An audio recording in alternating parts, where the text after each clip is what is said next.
معزز سامعین گرامی قدر، رمضان کا مہینہ آئے ہمارے ساتھ گناہوں کے انبار ہوں، اور رمضان کا مہینہ چلا جائے ہمارے جسم میں پھر بھی گناہوں کے انبار ساتھی ہوں، تو گویا ہم نے رمضان کے فلسفے اور غرض و غایت کو سمجھا نہیں۔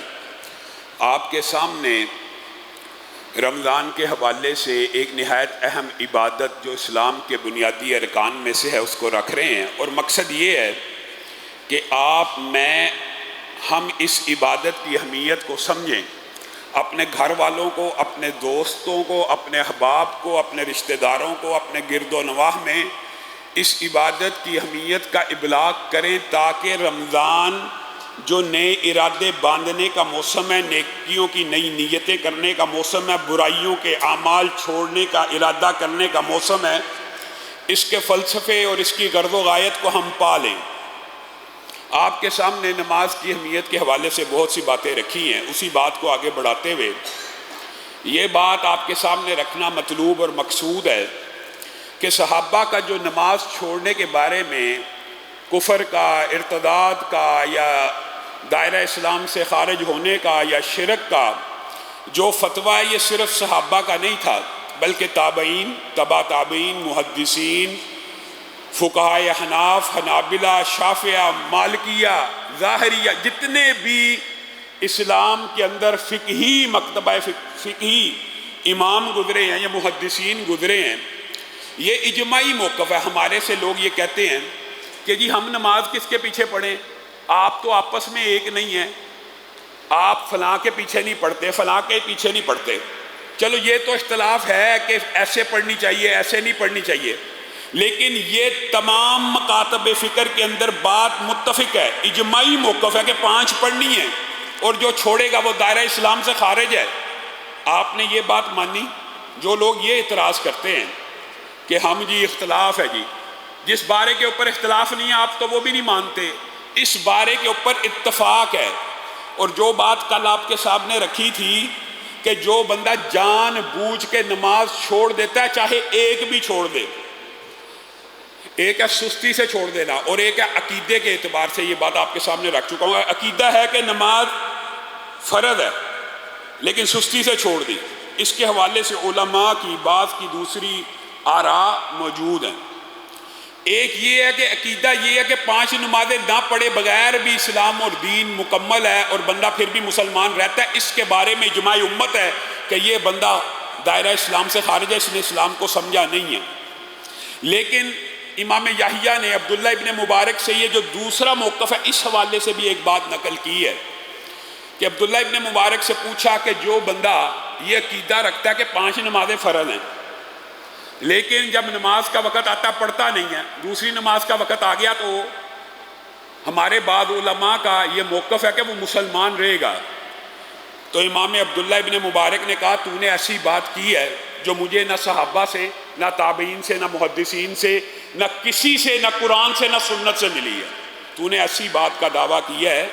ایک آدمی یہ عقیدہ رکھتا ہے کہ 5 نمازیں اسلام میں ہیں، اور پھر نماز آئے اور نماز کو چھوڑ دے، تو وہ نماز میں غفلت نہیں برت رہا، وہ اپنے اسلام ہی کے اوپر حملہ آور ہو رہا ہے۔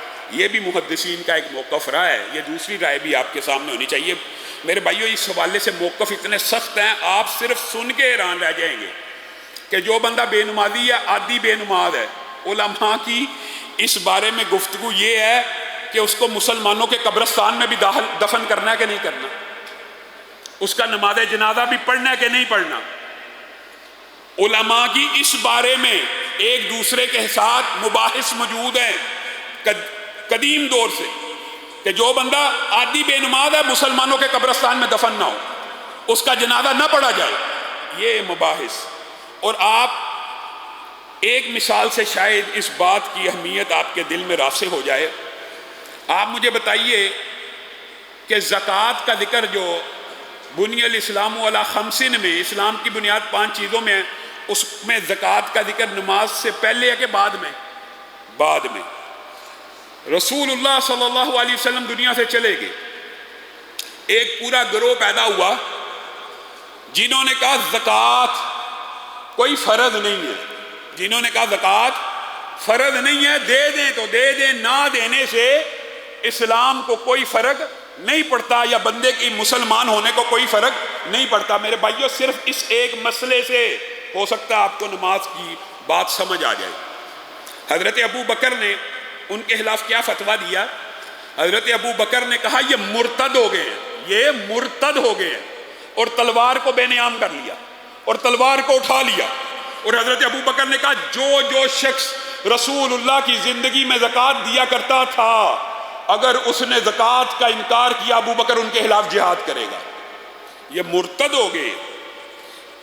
اس حضرت ابو بکر کے فتوے کے اوپر کسی صحابی نے اول بعض باتیں صحابہ نے کی کہ اسلام ابھی رسول اللہ صلی اللہ علیہ وسلم دنیا سے گئے ہیں، اسلام میں انتشار پیدا ہو جائے گا، یہ حضرت ابو بکر کو مشورے دیے۔ تو حضرت ابو بکر نے کہا اللہ کی قسم ایک رسی بھی جو دیتا تھا نہ دے گا، ابو بکر اس کی گردن کو تن سے جدا کر دے گا۔ مرتد ہو گیا، وہ دائرہ اسلام سے خارج ہو گیا۔ اب مجھے آپ بتلا دیجئے، زکوٰۃ اراکین اسلام میں پہلے ہے کہ بعد میں؟ بعد میں۔ اگر میرے بھائیوں زکوٰۃ کا منکر عقیدے کے اعتبار سے مرتد ہے اور دائرہ اسلام سے خارج ہے، تو جو بندہ نماز کا منکر ہے اور جو کہتا ہے جی ٹھیک ہے جی، آج کل بچے والدین جو شکوہ کرتے ہیں، والدین بچوں کو کہتے ہیں نا کہ نماز پڑھو، آؤ مسجد کی طرف آؤ، نماز ادا کرو، وہ کہتے ہیں کہ نماز پڑھ دینے سے اسلام مکمل ہو، اسلام ویسے بھی مکمل ہو جاتا ہے۔ آج کل یہ رواج آ گیا معاشرے میں، کچھ آپ نے سکول سسٹم ایسے اڈاپٹ اور اختیار کر لی ہیں جہاں پہ والدین سے بدتمیزی سکھائی جاتی ہے، اور پھر بچے دین کے امور سے کیسے باغی ہو جاتے ہیں۔ وہ بچپن سے ان کے دماغ میں یہ بات آ گئی ہے کہ نماز 5 نہ بھی پڑھنے سے اسلام قائم رہتا ہے، اسلام جاری و ساری رہتا ہے، اسلام کے اوپر کوئی فرق نہیں پڑتا۔ کلوا وتمتعوا قلیلا انکم مجرمون ویل یومئذ للمکذبین واذا قیل لهم ارکعوا لا یرکعون۔ کھاؤ پیو، دنیا کی زندگی تھوڑی ہے، تم مجرم ہو۔ ویل نامی گھاٹی ہے اور ہلاکت ہے جھٹلانے والوں کے لیے۔ کن کے لیے؟ وَإِذَا قِيلَ لَهُمُ ارْكَعُوا لَا يَرْكَعُونَ، جب ان کو کہا جاتا ہے نماز پڑھو تو نہیں پڑھتے۔ یہ ہیں وہ لوگ، وہ جھٹلاتے ہیں، کہتے ہیں اسلام پھر بھی مکمل ہے جی، دین نماز کے بغیر بھی مکمل ہے۔ وَيْلٌ يَوْمَئِذٍ لِّلْمُكَذِّبِينَ، ان کے لیے اللہ نے پھر کہا جھٹلاتے ہو، اللہ کی باتوں کو جھٹلاتے ہو، اللہ کی باتوں کا انکار کرتے ہو۔ جہنم کی ایک وادی بھی ہے ویل نامی، اور ہلاکت بھی ہے تمہارے اوپر جھٹلانے والوں کے۔ پھر اللہ نے یہ بات اینڈ کر دی۔ اللہ کا بھی سمجھانے کا ایک انداز ہے، فَبِأَيِّ حَدِيثٍ بَعْدَهُ يُؤْمِنُونَ، اس آیت کے بعد فَبِأَيِّ حَدِيثٍ بَعْدَهُ يُؤْمِنُونَ، ان باتوں کے بعد کس بات کے اوپر ایمان لے کے آؤ گے؟ وَإِذَا قِيلَ لَهُمُ ارْكَعُوا لَا يَرْكَعُونَ، جب تمہیں کہا جاتا ہے نماز پڑھو تم پڑھتے نہیں ہو۔ اب ان ساری باتوں کے بعد بھی اب کس بات کے اوپر ایمان لانا ہے؟ مولوی کی بات؟ درس سننے چاہیے، دروس سننے چاہیے، علماء کی صحبت اختیار کرنی چاہیے، فرق پڑتا ہے۔ لیکن فَبِأَيِّ حَدِيثٍ، اللہ کی بات کے بعد بھی کوئی بات رہ گئی ہے؟ سمجھنے کے اندر کوئی ذہن کا کوئی اشکال یا ذہن میں کوئی ایسی بات اگر آ رہی ہے، اور پھر یہ عبادت اس قدر عظیم ہے، اس قدر عظیم ہے، عبادات ہمیشہ اوپر سے نیچے اتری، اوپر سے نیچے اتری، ساری عبادات۔ رسول اللہ صلی اللہ علیہ وسلم زمین پہ ہوتے، آسمان سے عبادات اترتی، لیکن اس عبادت کو فرض کرنے کی باری آئی، اللہ نے رسول اللہ کو اوپر بلا لیا۔ معراج، یہ جو نماز مومن کی معراج ہے، یہ کیا ہے؟ اور جب بندہ اس حدیث کو پڑھتا ہے تو جیسے انسان انبیاء کے اوپر سلام بھیجتا ہے، یقین کریے کہ کئی مرتبہ یہ حدیث پڑھ کے حضرت موسیٰ کے لیے دعائیں نکلنا شروع ہو جاتی ہیں کہ امت کے لیے کتنی آسانی کر گئے۔ وہاں پہ بیٹھے ہوئے بار بار رسول اللہ کو مشورہ دے رہے ہیں تخفیف کروائیے، میں ایک بہت بڑی امت کا نبی رہا ہوں، مجھے علم ہے، نہیں پڑھ سکیں گے 50، نہیں پڑھ سکیں گے، نہیں پڑھ سکیں گے، نہیں پڑھ سکیں گے۔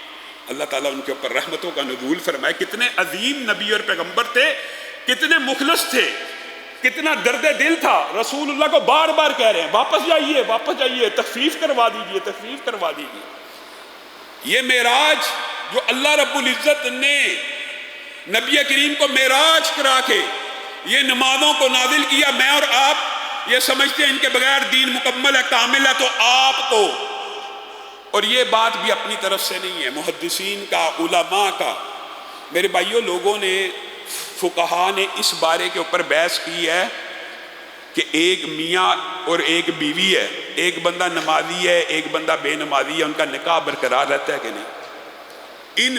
ان باتوں کے بارے میں مباحث دین میں موجود ہیں۔ آپ نے اس عبادت کو کتنا ہلکا سمجھ لیا ہے۔ روزہ رکھ لیتے ہیں کئی لوگ، نماز نہیں پڑھتے۔ روزہ بھی بات کا رکن ہے کہ پہلے؟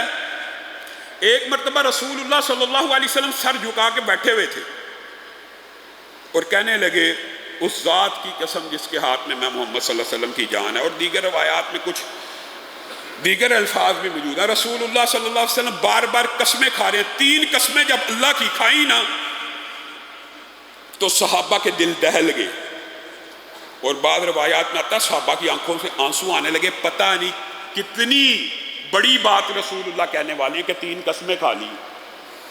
اور رسول اللہ صلی اللہ علیہ وسلم نے اس میں خوشخبری سنائی 3 قسمیں کھا کے، کہ جو بندہ 5 وقت کی نمازوں کے اوپر قائم رہا، روزے رکھے، حقیقت میں اگر آپ غور کریں، حدیث میں دیگر باتیں بھی آتی ہیں، زکوٰۃ کا ذکر ہے، لیکن اگر آپ غور کریں، زکوٰۃ اور حج بیت اللہ ان کے اوپر فرض ہے جن کے پاس پیسہ ہو۔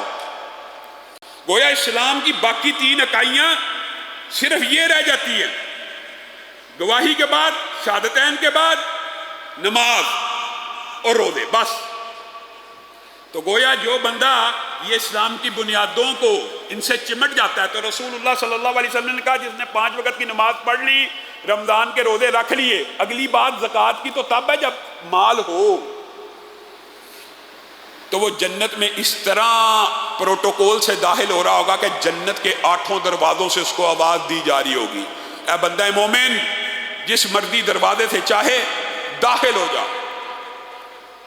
آپ نے اس نماز کو کتنا ہلکا سمجھا ہوا، کتنا ہم نے لائٹ لیا ہوا، اور یہ کس قدر اہم ہے۔ اور یہ نماز حقیقت میں قد افلح المؤمنون بھی ہے، الذین هم فی صلاتہم خاشعون، جو نمازوں میں خشوع اور ڈرتے ہوئے اللہ کے سامنے کھڑے ہو جاتے ہیں۔ جیسے میں نے کہا تھا قد افلح من تزکا وذکر اسم ربہ فصلی، تو قد افلح المؤمنون۔ دیکھیں جہاں پہ بھی فلاح کا ذکر آئے گا آپ کو وہاں پر نماز کا ذکر اکثر ساتھ ملے گا۔ جو اپنی نمازوں میں خشوع کرتے ہیں، اور رسول اللہ صلی اللہ علیہ وسلم کی نماز کے بارے میں صحیح احادیث ہے، صحیح۔ ہم پڑھتے ہیں تراویح، ہم پڑھتے ہیں نماز سنت سمجھ کے ادا بھی کرتے ہیں، لیکن کیا ہم نے زندگی میں ایک نماز بھی ایسی پڑھی ہے کہ جس کا ذکر حدیث میں آتا ہے کہ رسول اللہ صلی اللہ علیہ وسلم رات کو اللہ کے سامنے کھڑے ہو جاتے، اتنا لمبا قیام کرتے، امہات المومنین بیان کرتی ہیں کہ پاؤں پھول جاتے ہیں۔ بتائیے آپ میں سے کوئی ایک بندہ ایسا ہے جو اتنے لمبے قیام کرتا ہو کہ پاؤں سوج جائیں، پھول جائیں؟ اور ماں عائشہ امہات المومنین کہتی ہیں اللہ کے رسول کیا ہو گیا اتنا لمبا قیام؟ تو کہتے میں اللہ کا فرما بردار بندہ نہ بن جاؤں۔ اللہ تعالیٰ نے رسول اللہ صلی اللہ علیہ وسلم کے اس خشوع کو، اس قیام کو دیکھ کر آسمان سے آیتیں نازل کر دی، ما انزلنا علیک القرآن لتشقی، اے اللہ کے رسول، اے پیارے حبیب، اے میرے پیغمبر، آپ کے اوپر قرآن پاک اس لیے نہیں تھا اتارا کہ آپ مشقتوں میں پڑ جائیں، قم اللیل الا قلیلا، آپ تو 2 تہائی کھڑے ہو جاتے ہیں، کم کھڑا ہو۔ یعنی اللہ تعالیٰ، یعنی آپ میں سے میں اور آپ، ہم قیام کرتے ہوں گے اللہ کے فضل سے، یہاں پہ جو قیام ہوتا ہے تقریباً سمجھیں 2 گھنٹے کا ہوتا ہے، لیکن پاؤں جو سوج جائیں وہ قیام ہم نے کبھی نہیں کیا۔ ہاں شریعت کا مطلوب اور مقصود بھی نہیں ہے کہ اپنے آپ کو اتنی مشقت میں ڈالا جائے، وہ حدیث بھی موجود ہے کہ رسول اللہ کو خبر ملی کہ وہ رسی پکڑ کر قیام کرتی ہیں، تو رسول اللہ نے کہا کم عمل کرے لیکن جو کرے اس کے اندر مداومت ہو، ہمیشگی ہو، وہ اللہ کو عمل زیادہ پسند ہوتا ہے۔ لیکن صحابہ چونکہ رسول اللہ کے تربیت یافتہ تھے، عبداللہ ابن زبیر خانہ کعبہ کے اندر اتنا لمبا قیام کیا کرتے تھے کہ ان کو مسجد کا کبوتر کہا جاتا تھا، مسجد کا کبوتر، یعنی خانہ کعبہ کے ارد گرد آپ نے آج بھی دیکھے ہوں گے کبوتر ہوتے ہیں، ان کو حرم کعبہ کا کبوتر کہا جاتا تھا۔ اور اس کی ایک وجہ یہ بھی تھی کہ جب وہ رکوع یا سجدہ کرتے تو اتنا لمبا سجدہ کرتے تھے کہ پرندے، کبوتر اور اڑنے والے پرندے یہ سمجھتے کہ کوئی تختہ ہے اور ان کے اوپر آ کے بیٹھ جاتے، حرکت ہی کوئی نہیں تھی ہوتی، اتنا لمبا سجدہ ہوتا تھا کہ حرکت ہی نہیں تھی ہوتی۔ اور آپ کی اسی تربیت کا یہ نتیجہ ہے کہ عروہ بن زبیر جو ہیں، عروہ بن زبیر، یہ عبداللہ بن زبیر ہیں اور یہ عروہ بن زبیر ہیں، حواریِ رسول صلی اللہ علیہ وسلم کے بیٹے ہیں۔ عروہ بن زبیر جو ہیں، آپ کے علم میں ہوگا، خیر یہ ایک لمبا چوڑا واقعہ، کبھی موقع ملا اس کو بھی تفصیل سے رکھیں گے، اس کی ایک جز کو بیان کرتا ہوں کہ ایک مرتبہ اپنے بیٹے کی تدفین کے وقت ان کے پاؤں کو چوٹ لگ گئی، اور پاؤں کو جب چوٹ لگی تو پاؤں میں انفیکشن ہو گئی، پاؤں سوجنا شروع ہو گیا، تو حکماء نے کہا یہ پاؤں کاٹا جائے گا یا ٹانگ کو کاٹا جائے گا تو یہ زہر آگے نہیں پھیلے گا۔ اب عروہ نے کہا ٹھیک ہے اگر یہی علاج ہے، تو کہا آپ کو بے ہوش کرنا پڑے گا شراب سے، نشے سے، بے ہوشی کی ادویات سے۔ تو عروہ بن زبیر نے کہا یہ نہیں ہو سکتا کہ میں حرام کے ذریعے اپنا علاج کراؤں، حالانکہ جان بچانے کے لیے اضطراری حالت میں تو حرام بھی جائز ہو جاتا ہے۔ کہنے لگے یہ نہیں ہو سکتا کہ مدہوشی کی، بے ہوشی کی یا شراب پی کے یا نشے میں مجھے دھت کر دو اور پھر میں اپنی ٹانگ کٹاؤں، یہ نہیں ہو سکتا۔ دو واقعات ہیں، دو الفاظ ہیں، ایک میں انہوں نے کہا کہ میں اللہ کا ذکر کرنا شروع کرتا ہوں، اور بعد تاریخ کی روایات میں آتا ہے انہوں نے کہا ہاں میں ٹانگ کٹواتا ہوں، میں نماز کو قائم کرتا ہوں، پھر مجھے کوئی پتہ نہیں چلے گا تو میری ٹانگ کو کاٹ دینا۔ انہوں نے نماز کو قائم کیا، ان کی ٹانگ کاٹ دی گئی، اور دوران نماز جب ٹانگ کو کاٹا جا رہا ہے ان کے منہ سے سسکی بھی نہ نکلی۔ اب بتائیے یہ خشوع و خضوع آپ سے اور مجھ سے حقیقت میں مطلوب ہے؟ اور میرے ذہن میں مولانا عبداللہ غزنوی کا وہ واقعہ آ گیا کہ سید نذیر حسین محدث دہلوی رحمہ اللہ کہا کرتے تھے، یہ عبداللہ غزنوی ہمارے پاس آیا تھا حدیث پڑھنے، ہے تھا ہمارا طالب علم، سیکھنے ہم سے آیا تھا، لیکن نماز ادا کرنے کا طریقہ ہمیں سکھلا گیا۔ ایسی نماز پڑھا کرتے تھے، ان کے بارے میں آتا ہے کہ تیز موسلا دار بارش ہوئی، امامت کروا رہے تھے، تیز موسلا دار بارش ہوئی، نمازی پیچھے سے بارش طوفانی کی وجہ سے چلے گئے، اور یہ سلام پھیرنے کے بعد جب لوگوں نے کہا آپ کو اندازہ نہیں ہوا بارش کا، تو کہنے لگے اللہ کی قسم پتہ بھی نہیں چلا کہ بارش ہو رہی ہے۔ ایسی نماز پڑھا کرتے تھے۔ میں اور آپ کس قسم کی نمازیں پڑھتے ہیں؟ ان الصلاۃ تنہا عن الفحشاء والمنکر، ایسی نمازیں انسان کو برائی سے، بے حیائی کے کاموں سے روک دیتی ہیں۔ بعض روایات جن میں ذوف موجود ہے، ایسی بھی موجود ہے، حضرت حسن سے یہ بات موجود ہے کہ جس بندے کی نماز اس کو برائی سے نہیں روکتی وہ نماز قبول نہیں ہے۔ دیکھیں نماز کا قبول ہونا نہ قبول ہونا یہ الگ بات ہے، لیکن قبول ہونا یا نہ قبول ہونے سے یہ سہولت مل جائے گی کہ پڑھنی نہیں؟ بات یہ سمجھنے کی ضرورت ہے۔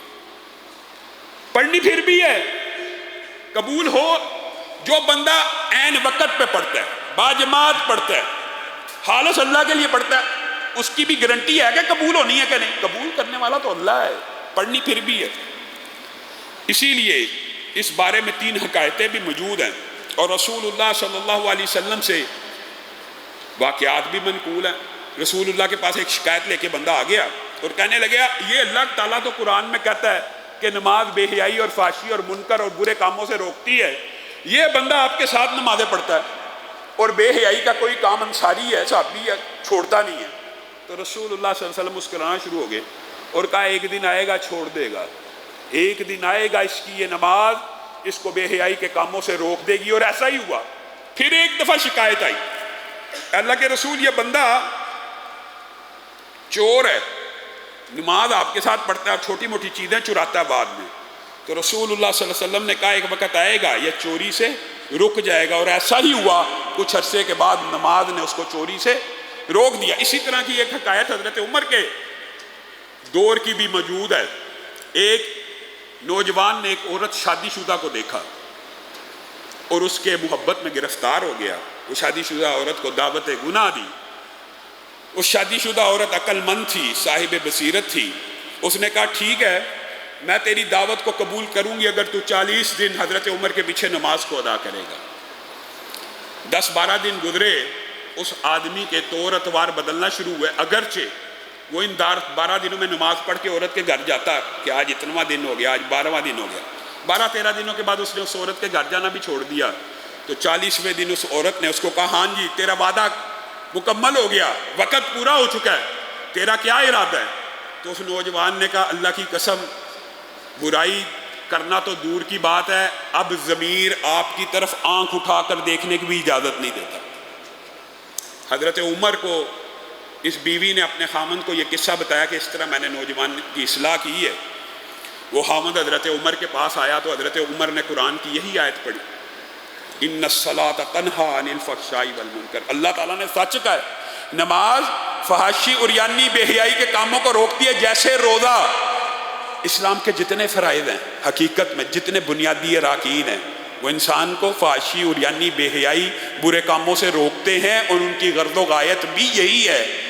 اللہ کے سامنے کھڑے ہوتے ہو، 5 وقت چوری کر کے کھڑے ہو رہے ہو، غیر محرم عورتوں کو دیکھ کے کھڑے ہو رہے ہو، اور ڈاکہ ڈال کے کھڑے ہو رہے ہو، اور کسی کے ساتھ دھوکہ اور فراڈ لگا کے کسی کے پیسے مار کر اللہ کے سامنے کھڑے ہو رہے ہو۔ شرم نہیں آ رہی اللہ کے سامنے 5 وقت وضو کر کے کھڑے ہو رہے ہو؟ یہ ٹریننگ ہے۔ جس طرح روزے کی یہ گرد و غایت ہے نا کہ اللہ کے لیے حلال چھوڑ رہے ہو، حرام نہیں چھوڑ رہے۔ زکوٰۃ کی یہ ٹریننگ ہے۔ زکوٰۃ بھی انسان کے گناہوں کو پاک صاف کرتا ہے، دل سے میل کو نکالتا ہے۔ یہ جتنے بھی بنیادی اسلام کے اراکین ہیں ان سب کی گرد و غایت ایک ہی ہے۔ ایک تو اللہ رب العزت کی شنودی مل جائے، انسان برائیوں سے رک جائے، انسان اپنے معاملات کو سیدھا کر لے۔ رسول اللہ صلی اللہ علیہ وسلم نے نماز کی اہمیت اور فضیلت کے حوالے سے اتنی متعدد حدیثیں اور جو صحیح سند سے ہیں، آج تو بعد آپ کے سامنے جو واقعات رکھے ہیں یہ حکایات ہیں، ان میں سے بعض کی سند کمزور ہے، لیکن انشاءاللہ آئندہ آنے والے دروس میں آپ کے سامنے نماز کے وہ فضائل رکھوں گا جن میں ایک بھی حدیث کی سند میں ضعف موجود نہیں ہوگا، ساری حسن درجے کی کم از کم روایات ہوں گی۔ ان میں سے ایک روایت آپ کے سامنے آج رکھتا ہوں کہ رسول اللہ صلی اللہ علیہ وسلم نے فرمایا، مشہور حدیث ہے، سبعۃ یظلھم اللہ فی ظلہ والی، یوم لا ظل الا ظلہ والی، کہ 7 آدمی جن کو کل عرش کا سایہ نصیب ہوگا۔ 7 خوش نصیب ہیں جس وقت ہر بندہ افراتفری کا شکار ہوگا، پریشان ہوگا۔ بعض لوگوں کو پروٹوکول دیا جائے گا، اللہ کے عرش کا سایہ، وہ سارے کا سارا منظر اللہ کے عرش کے سائے کے نیچے ملاحظہ فرما رہے ہیں۔ پروٹوکول اور بھی ہیں، بعض کے نور کے ممبر لگے ہوں گے، وہاں پہ بیٹھ کے قیامت کی ساری منظر کشی اور سارے کا سارا حساب کتاب کا معاملہ ان کے سامنے سر انجام دیا جا رہا ہے۔ ان 7 افراد کو عرش عظیم کا سایہ دے کے سکون، ریلیکس، آرام سے یہ قیامت کے منظر دیکھ رہے ہیں۔ ان میں سے ایک شخص وہ ہوگا، اللہ تعالی ہمیں اس شخص جیسا بنائے اور ہمیں اس میں شامل فرمائے جس کا دل مسجد کے ساتھ معلق ہوگا۔ اور یہ جو معلق ہونا حدیث میں ذکر ہے، اس سے مراد متعلق ہونا بھی ہے۔ معلق ہونے سے مراد یہ نہیں ہے کہ وہ ہر وقت مسجد میں بیٹھا ہوگا، نہیں۔ معلق ہونے سے مراد یہ ہے مسجد سے نکل گیا ظہر پڑھ کے تو اب ٹینشن میں ہے، عصر کا ٹائم آنے والا ہے، کب مسجد جاؤں گا، کب عصر کی اذان ہوگی، کب مؤذن ندا دے گا حی علی الصلاۃ تو میں مسجد پہنچ جاؤں گا۔ معلق سے مراد یہ ہے، متعلق سے مراد بھی یہ ہے۔ یہ اس کے بھی فضائل ہیں کہ ظہر پڑھ کے بیٹھ جائے، اس کے حوالے سے بھی گفتگو ہوگی، لیکن معلق سے مراد یہ ظہر پڑھی ہے، گھر پہنچ گیا، کاروبار کی جگہ پہ پہنچ گیا، دکان پہ پہنچ گیا، اب اس کا دل مسجد ہی میں اٹکا ہوا۔ متعلق اور معلق ہے کہ یہاں اذان ہو، یہاں دکان کا شٹر ڈاؤن ہو جائے، یہاں اذان ہو، یہاں میں گھر سے نکل پڑوں، یہ ہے معلق ہونا۔ اور اللہ کی قسم کھا کے کہتا ہوں، اگر آپ چاہتے ہیں آپ کی معیشت درست ہو جائے تو اذان کے بعد آپ سمجھتے ہیں چند گاہک آئے ہیں، چند ٹکے کما لوں گا، نہیں۔ یوں ہی حیا علی الصلاح حیا علی الفلاح، فلاح کی ندا دی جائے دکان کا شٹر گرا دیجیے، گھر سے نکل جائیے۔ یہ ہے رجل، ایسا بندہ جس کا دل ہر وقت مسجد کے ساتھ اٹکا ہوا ہے۔ اثر پڑی ہے تو مغرب کا انتظار ہے کہ کب اذان ہوگی، مغرب کے ٹائم پہنچوں گا۔ مغرب گزر گئی، عشاء کا، عشاء گزر گئی تو نیند کے اندر بھی کروٹیں لے رہا ہے، بیتاب ہے کہ جب فجر کی اذان ہوگی تو میں فجر کے لیے نکل جاؤں گا۔ یہ وہ شخص ہے کہ جس کو کل قیامت کے دن اتنا عظیم الشان پروٹوکول ملے گا، اور ملے گا انشاءاللہ۔ رسول اللہ کی بات سچی ہے، اللہ تعالی ہم سب کو اس پروٹوکول میں شامل فرمائے، اور ہم نے ارادہ کرنا ہے کہ ہم اس پروٹوکول میں شامل ہو جائیں۔ اللہ رب العزت جو کہا گیا، جو سنا گیا، اس کو سمجھنے کی توفیق عنایت فرمائے۔